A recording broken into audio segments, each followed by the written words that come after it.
नाही, काही लोक अरायव्हल आणि डिपार्चरसाठीच असतात. त्यामुळे ज्यांनी हिंदुत्व सोडलं आणि ज्यांनी हिंदुत्व सोडून बाळासाहेबांचे विचार सोडून सत्तेसाठी खुर्चीसाठी हिंदुत्व उंटीला टांगलं म्हणायचं का, पण हिंदुत्व असं बोलता येणार नाही आपल्याला. त्यांना हिंदुत्व शिकवण्याची आवश्यकता देखील नाही. आणि मी एवढंच सांगेन की अमित शहा यांच्यावर टीका काहीतरी केली आहे ना, आरएसएस वरही टीका केली आहे आणि अमित शहा साहेबांवरही टीका केली आहे. खरं म्हणजे आरएसएस एक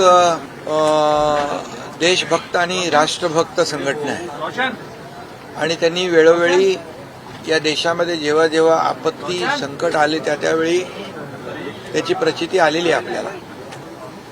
आणि अमित शहा साहेबांच्या बद्दल बोलाल तर खरं म्हणजे या देशाचे आदरणीय यशस्वी लोकप्रिय प्रधानमंत्री नरेंद्र मोदीजी यांच्या नेतृत्वाखाली देश तर पुढे चाललाय, देशाचा विकास होतोय, देश आपला आर्थिक महासत्तेकडे जातोय, आत्मनिर्भर होतोय. आणि त्याच दरम्यान अयोध्येमध्ये राम मंदिर देखील उभं राहिलं आणि 370 कलम जे बाळासाहेबांचं स्वप्न होतं ते मोदीजींच्या नेतृत्वाखाली अमित शहा साहेबांनी पूर्ण केलं.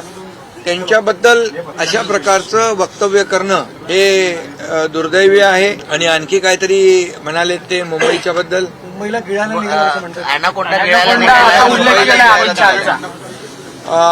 खरं म्हणजे मुंबई ज्यांनी अनेक वर्ष लुटली, मुंबईची तिजोरी धुतली आणि कोविडमध्ये देखील रुग्णांच्या तोंडची खिचडी गिळली, मिठीतला गाळ गिळला, रस्त्यात डांबर खाल्लं, डेड बॉडी बॅग मध्ये पैसे खाल्ले, खोटी कोविड सेंटर उभी करून मड्याच्या टाळूवरचं लोणी खाल्लं, अशा लोकांनी अमित शहा साहेबांवर बोलणं ही मोठी शोकांतिका आहे. आणि म्हणून मला वाटतं कुठंतरी बॅलन्स गेलेला दिसतोय आणि असंबंध म्हणजे संबंध नसलेल्या गोष्टी बोलू लागलेल्या आहेत.